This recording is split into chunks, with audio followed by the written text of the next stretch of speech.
She never believed love could find her again, not after everything she'd lost.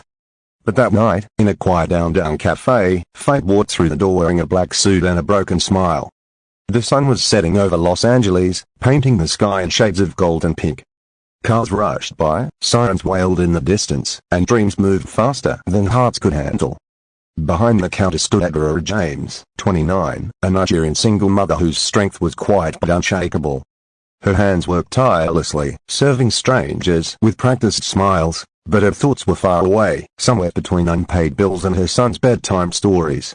Life hadn't been kind, but she faced it like a soldier who never forgot why she was fighting. Then, the cafe door opened, and everything stopped. A man stepped in, tall, composed, the kind of presence that didn't need to speak to be noticed. Han Jae-woong, heir to a powerful South Korean tech empire, carried himself like someone used to control, yet his eyes held a loneliness that no amount of wealth could fix. He ordered nothing at first. Just looked around, as if searching for something he'd lost years ago. When their eyes met, the world seemed to hold its breath. "Can I get you something?" Adaora asked, steady but curious. "Coffee," he said softly. Black. As she poured it, she could feel his gaze, quiet, unreadable, heavy with things unspoken. He looked like a man who'd seen too much of everything except peace. "You're not from here," he said suddenly. Adaora smiled. "Is it that obvious?" He nodded. "The way you speak. There's warmth in it. People here sound tired." Her soft laugh melted the tension. "Maybe I'm just used to fighting for joy." Something in his expression changed, just for a second, like her words touched an old wound. And that was how it began. He started coming every evening, same time, same seat, by the window. He'd sip his bitter coffee in silence while she worked behind the counter. Sometimes they'd exchange small smiles, sometimes just glances, but in that silence, something fragile began to grow. Adaora never asked why he was in LA, and he never offered to tell. Some silences are sacred, and both of them seemed to understand that. One night, after closing, she found him waiting outside. "You shouldn't be here this late," she said, tightening her coat. "Maybe I needed a reason to stay," he replied, his voice low. Her heart skipped. "And you found one?" His eyes softened. "Maybe I did." The heartbeat, the city lights dimmed, and it felt like they were the only two souls left in the world. She should have walked away. He was danger wrapped in silence, a man from a world of power, money, and secrets, everything she'd sworn never to get close to again. But something in her chest whispered that maybe broken souls recognize each other before words do. That night, as she tucked little Noah into bed, her heart felt lighter, and that terrified her. Because the last time she let someone in, she barely survived the fall. She didn't know it yet, but the man who walked into her cafe wasn't there by accident. He was there for you. And soon, Adaora would discover that love and danger often come in the same disguise, and Han Jae-woong became a familiar presence in Adaora's world. The cafe that once felt quiet now carried a soft anticipation every evening, a silent hum before he arrived. He didn't talk much, but when he did, every word carried weight. Sometimes they spoke about music, sometimes about nothing at all. Yet in those silences, something gentle began to bloom, something neither dared to name. One chilly Friday night, he stayed after closing. The streets outside glowed with rain-soaked reflections, and the air was filled with the scent of roasted coffee and fragile dreams. "You don't talk about yourself much," Adaora said, wiping the counter. He gave a faint smile. "There isn't much to tell. That's what people say when there's too much to hide," she teased softly. His expression darkened for a moment, and she instantly regretted her words. But instead of anger, he sighed, the kind of sigh that comes from carrying too much for too long. "I left Seoul 6 months ago," he said quietly. "My father passed away, and I took over his company. Everyone expected me to become him, cold, ruthless, untouchable. But I couldn't. I trusted someone I shouldn't have, and it cost us millions, and it cost me." Adaora's hand froze mid-wipe. "Her?" she asked softly. He nodded. "The woman I thought I'd marry. She said she loved me, but she only loved the power that came with my name. When I lost everything, she left. The headlines called it a scandal. I called it freedom, but it didn't feel like it." Adaora stayed quiet. She didn't need to speak. Her silence was understanding, the kind that comforts without asking questions. After a moment, he looked up at her. "And you?" he asked. "What brought you here?" She smiled sadly. "A story not so different from yours. I came to LA for love too. I married a man who promised me forever. But forever ended 2 years later, when he found someone easier to love. Jae-woong's brows softened. You had a child together? She nodded. No. He's 6. He's the best part of me, the reason I still believe in something good. For the first time, Jae-woong smiled without hiding. He's lucky to have you. Adaora chuckled softly. No. I'm lucky to have him. Outside, the rain deepened, a heartbeat rhythm against the glass. Neither spoke for a long time, and yet the silence between them said everything words couldn't. Over the next few weeks, their lives slowly intertwined. He began helping at the cafe, fixing the old espresso machine, cleaning up after hours, leaving generous tips she never wanted to accept. When her landlord raised the rent, he quietly paid it before she even asked for help. She was furious at first, her pride stuck, but when she confronted him, he said only one thing. You help me breathe. Let me help you stand. She couldn't argue with that. But with closeness came whispers. The cafe staff began to talk. Who's the man? He's always around her, didn't you hear? He's some Korean millionaire hiding from his family. Adaora ignored them, but deep down, fear began to stir. Her life had always been fragile, she couldn't afford another heartbreak. One evening, after closing, she found him standing outside again, staring at the rain. Jae, she called softly. What are you doing here this late? He turned to her, his eyes distant. I got a call from Seoul today. Her heart tightened. Bad news. My board wants me back. They said it's time to stop running. The words hung in the air like smoke. She wanted to tell him to go, that it was the right thing to do, but her voice trembled. Will you? I don't know. He stepped closer. For the first time in years, I don't feel empty. And that's because of you. She shook her head gently. Don't say that. I'm just me. He reached out, brushing a strand of hair from her face. You're the only person who looks at me and doesn't see a headline. You see the man I was before the world turned me into something else. Her heart trembled. And what if I fall for the man? His hand lingered, his voice a whisper. Then maybe I'll finally believe I deserve to be loved again. That night, beneath the flickering cafe lights, he kissed her, a slow, hesitant kiss that felt like a confession neither of them were ready to make. It wasn't a kiss born of desire, it was the kind that heals. The next morning, Adaora woke up smiling, something she hadn't done in years. She dropped No off at school, humming softly, and headed to work. But when she got there, she noticed something missing. Jae-woong's usual seat by the window was empty. He didn't come the day. Or the next. By the third day, worry replaced her calm. She called the number he'd written on a napkin once, but it went straight to voicemail. Then, on the fourth evening, a black car pulled up outside the cafe. A man in a dark suit stepped out, holding an envelope. Are you Miss James? He asked. Yes, he handed her the letter. From Mr. N. Her fingers trembled as she opened it. Inside was a single note in his handwriting. I had to go back before lost the courage to face my past. Don't wait for me, but know that meeting you changed everything. Her vision blurred. The paper trembled in her hands. For the first time in years, she allowed herself to cry, not because of pain, but because for once, she'd been loved the way she deserved, even if only for a moment. The jet touched down in Seoul just before dawn, the sky painted in cold shades of silver and blue. Han Jae-woong hadn't been home in half a year, yet the moment he stepped off the plane, the weight of the city wrapped around him like an old wound reopening. He'd left behind everything that once defined him, the boardrooms, the cameras, the suffocating expectations. But as the black car carried him through the quiet streets toward the Han Corporation headquarters, he knew that running away had only delayed the inevitable. Inside the towering glass building, nothing had changed, same scent of expensive coffee, same echo of polished shoes across marble floors. But the people were different. Their smiles were sharper now, their voices colder. His half-brother, Han Min-sok, was waiting for him in the executive office, a man with the same last name, but none of the same warmth. So the prodigal son returns, Min-sok said, leaning back in his chair. Did America teach you humility, or just more bad habits? Jae-woong didn't rise to the bait. I came back to fix what's broken, Min-sok smirked. You mean what you broke? He dropped a stack of papers on the desk. Financial losses, public scandals, the company's fragile reputation. You left chaos, Jae. And you think a few months abroad would erase it? Jae-woong looked out the window instead of answering. I didn't leave to escape. I left to remember who I am without all of this. That's rich, his brother scoffed. The heir with a conscience. You'll destroy us with that heart of yours. But beneath the venom in Min-sok's voice was fear that Jae-woong still had the one thing he didn't, the loyalty of their late father's most trusted people. Jae-woong knew it wouldn't be easy to reclaim his place. Still, he didn't care about power anymore. He only cared about her. Meanwhile, back in Los Angeles, Adaora tried to fill the silence he'd left behind. She worked longer hours at the cafe, told herself to forget the way he looked at her, the way his voice softened when he said her name. But every time she wiped down the table by the window, her heart ached a little more. Noah noticed. "Mommy, why are you sad?" he asked one night, his big brown eyes searching hers. She smiled gently, brushing his curls aside. "I'm not sad, baby.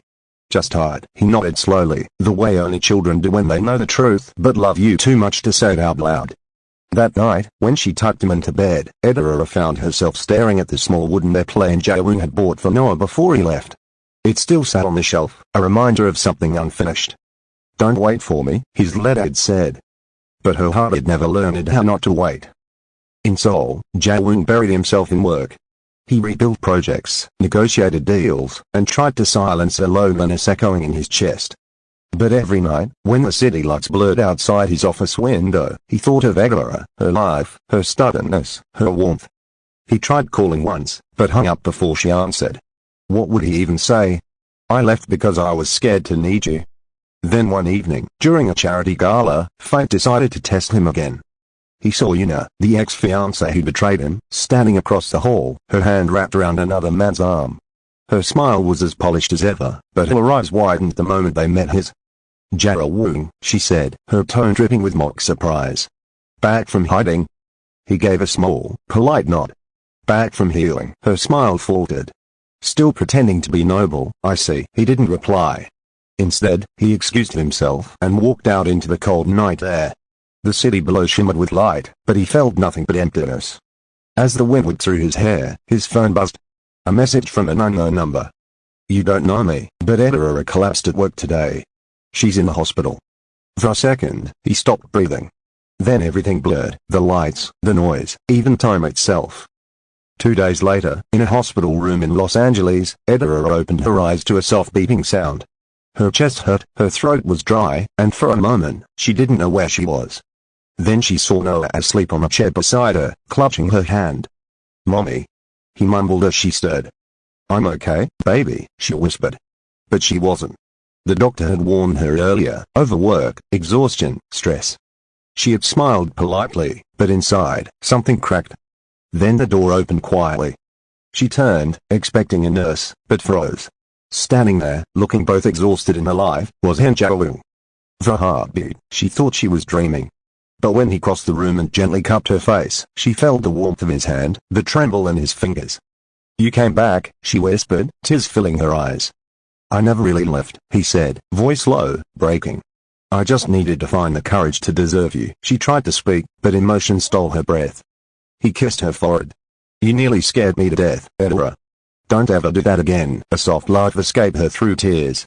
"You're the one who disappeared first." "I know," he admitted. "And I'll spend the rest of my life making up for it." Noah stirred awake and blinked at him. "Mr. Jae." Jae-woong smiled and knelt beside the boy. "Hey, buddy. Think it's okay if I stick around this time?" Noah grinned sleepily. "Only if you bring pancakes." Laughter filled the room, gentle, healing laughter that chased away months of silence. That night, when the nurses dimmed the lights, Jae-woong sat beside Adaora's bed, holding her hand as she slept. He realized then that home wasn't soul, or power, or a company built on legacy. Home was this, her hand in his, Noah's steady breathing, the fragile peace that love brings after chaos. Outside, Los Angeles glittered just as it had the night they met, but this time, it didn't feel like a city of strangers. It felt like a promise. For a few precious weeks, everything felt almost perfect. Adaora was healing, both in body and spirit. Jae-woong rented a small apartment not far from the cafe and began helping her manage the business side of things. Noah taught him. Together they made Sunday pancakes, spilled flour all over the counter, and laughed until the kitchen looked like a snowstorm. At night, when Noah was asleep, Adaora and Jae-woong would sit on a small balcony overlooking downtown Los Angeles, watching the city lights dance below them. "This place used to scare me," she admitted one night. "It felt too big. Too fast." He smiled, slipping his arm around her shoulders. Now it feels like home," she whispered, resting her head against his chest. He kissed her hair, feeling the simple peace he had spent years chasing. For the first time since his father's death, the world felt kind again. But peace has a way of making the past restless. One crisp morning, as Adaora prepared Noah for school, a black sedan stopped across the street. A man in a grey suit stepped out, his posture too formal for the neighborhood. He waited until Jae-woong came out to take out the trash. "Mr. Han," the man called. His voice carried the clipped authority of Seoul's corporate world. Jae-woong froze. "You shouldn't be here," the man bowed slyly. "Your brother sent me. He knows where you are." Jae-woong's jaw tightened. "Tell him it doesn't matter." "He says it does. The board discovered irregularities in the U.S. accounts. They think you're hiding assets here. If you don't return and clear your name, they'll press charges." Adaora heard the voices and stepped outside. "Is everything okay?" Jae-woong forced a smile. "Just business," but the look in his eyes betrayed him. When the car drove away, she touched his arm. "What was that?" "Nothing for you to worry about," he said quickly. "Don't do that," she said softly. "Don't shut me out." He looked down, guilt heavy in his expression. "It's my brother. He's trying to ruin me. He always has. But I won't let him drag you into this." Adaora took his hand. "We're already in this together. Whatever comes, we face it as one." Her words steadied him. For the first time, he didn't feel like he was fighting alone. Days passed, but tension grew. Anonymous emails began arriving, articles from Seoul tabloids calling Jae-woong a runaway heir, a fraud. The cafe's phone rang with reporters asking questions. Adaora ignored them, but whispers started again. One evening, when she returned from work, she found Jae-woong packing a small bag. "You're leaving?" she asked, heart racing. He looked torn. "Just for a few days. I have to go back to Seoul, clear everything. If I stay, they'll use you to hurt me." Her throat tightened. "You think running will protect me?" He shook his head, stepping closer. "No. I think facing them will protect us." Tiz stuck her eyes. "I just got you back." He cupped her face gently. "You'll never lose me again, Adaora. I promise." When he left, Los Angeles felt colder. She threw herself into work, pretending the ache wasn't there. Noah missed him too. Every night before bed, he placed his toy plane on the windowsill, whispering, "Come back soon, Mr. Jae." In Seoul, Jae-woong walked straight into chaos. The board meeting was brutal: accusations, false records, betrayal. And at the center of it all was Min-seok. "You left me to clean up your mess," his brother said smoothly, holding up a file. "Now the company needs a clean image. That means no scandals, no American love stories, and no weakness." "You forged these documents," Jae-woong said quietly. Min-seok smiled. "Prove it." For days, Jae-woong searched for evidence. His father's old assistant, a kind elderly man, finally handed him a USB drive. "Your father trusted you," the man whispered. "These files show everything Min-seok did." It was enough to clear his name, but exposing his brother would destroy what remained of their family. He stared at the drive that night, torn between justice and mercy. Then he thought of Adaora, of her strength, her kindness. She'd taught him that love wasn't weakness, it was courage. He made his choice. The next morning, he walked into the boardroom, placed the evidence on the table, and said, "I won't fight to rule this company. I'm done chasing power. But I will not let lies define who I am." He turned and left before they could respond. Back in Los Angeles, Adaora received a call from an unknown number. "Miss James." "Yes?" "This is the U.S. branch of Han Corporation. Mr. Han asked us to deliver something to you." An hour later, a courier arrived with a small box. Inside was a silver necklace shaped like a tiny airplane and a note written in his familiar handwriting. "For Noah, so he always knows I'm flying home. For you, so you never forget that home is wherever you are." Tiz blurred her vision. She clutched the necklace to her chest, whispering, "Come back to me." A week later, she was locking up the cafe when the bell above the door jingled. She turned, expecting a customer, and froze. Jae-woong stood there, tired but smiling, a duffel bag over his shoulder. "You're early," she breathed. He laughed softly. "I missed my flight." She ran to him, the sound of her steps mixing with the hum of the city. When he caught her in his arms, everything else disappeared. He pulled back just enough to look into her eyes. "It's over. Might be others facing charges. The company's free. So am I." She smiled through tears. "Then what happens now?" He brushed her cheek gently. "Now I stop running." Noah's voice came from the stairs. "Mr. Jae." Jae-woong bent down, opening his arms. "Hey, buddy. I brought you something from Seoul." The boy ran into his hug, laughing. "You're home." Jae-woong met Adaora's eyes over Noah's shoulder. "You heir," he said softly. "I finally am." That night, as the three of them stood on the balcony, city lights shimmering below, Adaora leant her head on his shoulder. "Do you think the past will ever stop following us?" she asked. He smiled. "Maybe. But even if it doesn't, I'll hold your hand and face it every time." The night breeze carried her laughter, quiet, real, alive. The world felt lighter. Weeks passed since Jae-woong's return, and the little cafe thrived again. Laughter, music, the aroma of espresso, and a warmth that came not just from the coffee machines, but from the hearts that ran it. Noah had started calling him Dad Jad, and though it always made Jae-woong's throat tighten, he never corrected it. He had missed too many chances at family in his life. This one, he wasn't letting go. One bright Saturday morning, Adaora hung a new sign above the counter. The Sky Cafe. When Jae-woong asked why that name, she smiled softly. "Because the sky belongs to no one," she said. "It's wide enough for all who are lost to find their way home." He kissed her forehead. "Then it's perfect." For a while, everything really was. That afternoon, they decided to take Noah to the beach. The sky was clear, the waves gentle, and for once, there was nothing to fear. Jae-woong carried Noah on his shoulders, the boy swirling with laughter as gulls swooped overhead. Adaora snapped photos, capturing moments she never wanted to lose. They built sandcastles, chased waves, and shared ice cream that melted faster than they could eat it. It was simple and beautiful. As the sun began to sink into the horizon, Adaora leaned against him, toes buried in the sand. "Do you ever think we'll get tired of this peace?" she asked. He smiled. "Not a chance. After everything we've survived, this feels like forever." But forever, as they were about to learn, sometimes comes in fragile pieces. The next morning began like any other, coffee brewing, Noah getting ready for school, Jae-woong humming quietly in the kitchen. Then his phone rang. Unknown number. Seoul area code. He hesitated, then answered. "Mr. Han," the voice said coldly. "Your brother's men didn't take kindly to losing everything. You should watch your back, they've sent someone." Before Jae-woong could respond, the line went dead. He stood frozen, the air around him turning heavy. Adaora noticed immediately. "What is it?"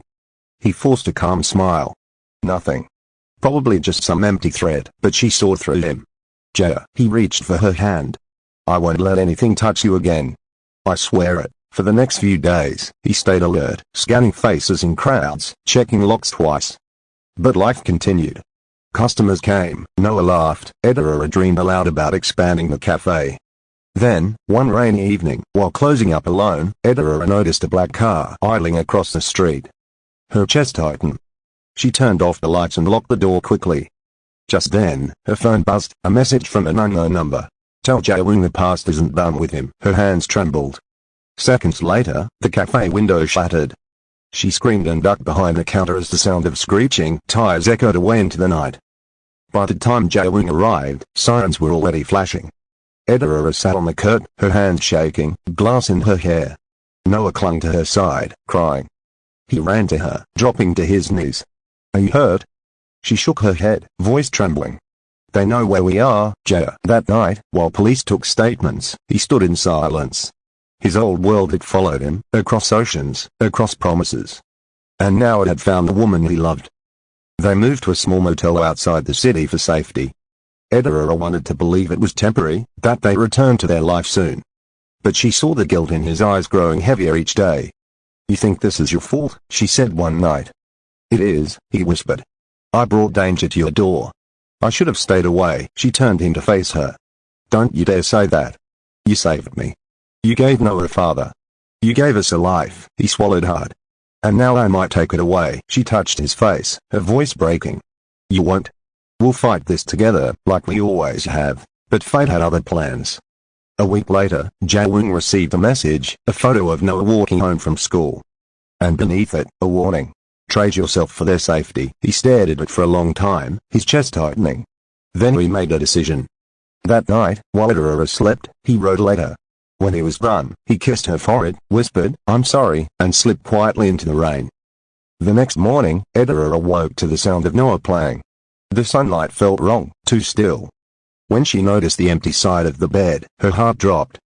She found a letter on the table, his handwriting steady but heavy. "Adaora, I can't let them hurt you, Noah. This ends with me. If I don't come back, promise me you'll keep living. You once told me the sky belongs to no one, but you're wrong. You own mine. Jae." The paper slipped from her hands as she whispered, "No, no, no." As later, Jae-woong met the men who had once worked for his brother, dangerous, desperate, and hungry for revenge. He offered himself willingly. "Leave them out of this," he said. "You want me? Here I am." They tied his hands, dragged him into a warehouse near the docks. But what they didn't know, Adaora had followed him. Hidden in the shadows, she called the police, whispering their location. But when one of the men saw her phone's glow, he shouted, "There! The woman!" Gunfire erupted. Jae-woong broke free of his restraint, rushing toward her. "Adaora, get down!" One of the men raised his gun, the sound split the air. When the police arrived minutes later, chaos filled the room, sirens, shouts, smoke. Adaora knelt beside Jae-woong, his blood on her hands. "No, please, stay with me. You promised forever," she cried, her voice cracking. He smiled weakly, touching her cheek. "Forever just changed its shape." "No," she whispered, shaking her head. "You can't." He pressed her hand to his heart. The sky is still ours. Then his hand fell still. The world dimmed. Rain began to pour through the broken roof as Adaora screamed, a sound that tore through the night and settled deep into every heart that heard it.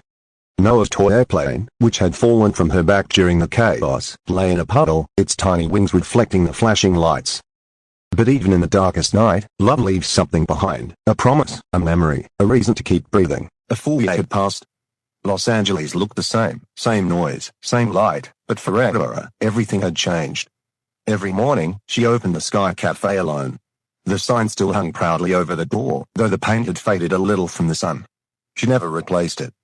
Jae-woong had helped her hang it himself, and she wanted it to stay exactly as he'd left it. The cafe was always busy now, tourists, students, dreamers, everyone looking for warmth in a city that often felt cold. People loved the coffee, but they always said there was something different about the place. Something calm. Something healing. No one knew that before sunrise, Adaora stood by the window, whispering a soft good morning, Jae. Noah was growing fast. He was 7 now, taller, braver, and still carrying his father's smile. Every night he'd draw pictures of airplanes and tell her, "When I grow up, I'll fly, Mama. I'll fly so high that Dad can see me," and she'd smile, even when her eyes burned. "Then he'll be proud," she'd whisper. Sometimes, she still heard Jae-woong's voice, calm, deep, reassuring. Not in the haunted way that grief brings, but in the quiet strength of love that refuses to die. One evening, just before closing, a man walked in, tall, in his 30s, Korean, but not Jae-woong. Still, something about him made her heart race. He approached the counter. "Are you Adaora James?" She nodded carefully. "Yes. How can I help you?" He smiled gently. "My name is Min Sok. I work for Han Industries in Seoul under your late husband's brother." Adaora's hands froze mid-air. He quickly raised a hand. "Don't worry. I'm not here for trouble. I came to give you something." He reached into his jacket and pulled out a small black envelope, the kind sealed with wax. "This was meant for you. Jae-woong gave it to me months before he left Korea, in case something ever happened to him." Her breath caught. She took the envelope slowly, her fingers trembling. That night, after Noah was asleep, she sat by the window and opened it. Inside was a letter, neat, bold handwriting, the ink slightly faded. "Adaora, if you're reading this, I probably didn't get the chance to say goodbye the right way. But you should know something, I wasn't running away from you. I was running toward peace, so you could have yours too. You gave me a home when I had none. You taught me how to live again, how to love without fear. Every smile you gave me was a second chance I didn't deserve. Promise me you'll never stop smiling. Promise me you'll teach Noah how to find joy, even when life feels heavy. I'll always be watching, not from above, but from the moments that make you laugh, from the wind that brushes your face when you're walked by the ocean, from the smell of rain right before the storm breaks. The sky is still ours, Adaora. Jae. Tears blurred her vision. She pressed the paper to her chest and let herself sob for the first time in months, not from pain, but from gratitude. Days later, Adaora decided to make a change. She expanded the cafe's back wall into a small gallery, the sky wall. It was filled with photos of people who had lost someone but still carried love inside them. Anyone could leave a note or a picture. Above it, she hung a simple plaque that read, "Scars don't mean you're broken, they mean you survived." Soon, people began leaving letters, messages, and drawings. The cafe became more than a place for coffee, it became a sanctuary. A place where grief and hope lived side by side. One afternoon, Adaora took Noah to the same beach where everything had once felt perfect. The waves were just as gentle, the sky just as white. Noah ran ahead, laughing, his little airplane toy in hand. "Mom," he shouted. "Look. I'm flying it for Dad." Adaora smiled through her tears. "He can see you, baby." "He always can." She looked out over the horizon, sunlight spilling across the water, and for a fleeting second, she could almost see Jae-woong there, standing where the sky touched the sea, smiling softly. Her heart didn't ache this time. It felt whole. That night, she closed the cafe and sat by the window again, pen in hand. She opened a fresh page in her notebook, the one Jae-woong had gifted her on her birthday, and began to write. "Dear Jae, it's been a year. Noah is growing. He laughs more now, and so do I. The cafe is full every day. Sometimes I think you tease me about how I never let anyone mess up your coffee machine. I miss you, but I've learned something. Love doesn't end. It just changes shape. You taught me that. You gave me a life where even the pain feels like proof that I once had something real. You said the sky belongs to no one, but maybe you were wrong. It belongs to us, to those who still believe, even after everything." She smiled softly, closed the notebook, and whispered, "Good night, my love." Outside, a breeze passed through the open window, ruffling the pages gently, as if answering her. The camera of life pulled back, from the cafe window to the glowing city beyond. The sign above the door shimmered in the night light. The Sky Cafe, and in that glow, it almost looked like someone was standing beside her, his hand resting lightly on her shoulder, smiling with quiet pride. Love hadn't ended. It had simply learned how to live forever. The end.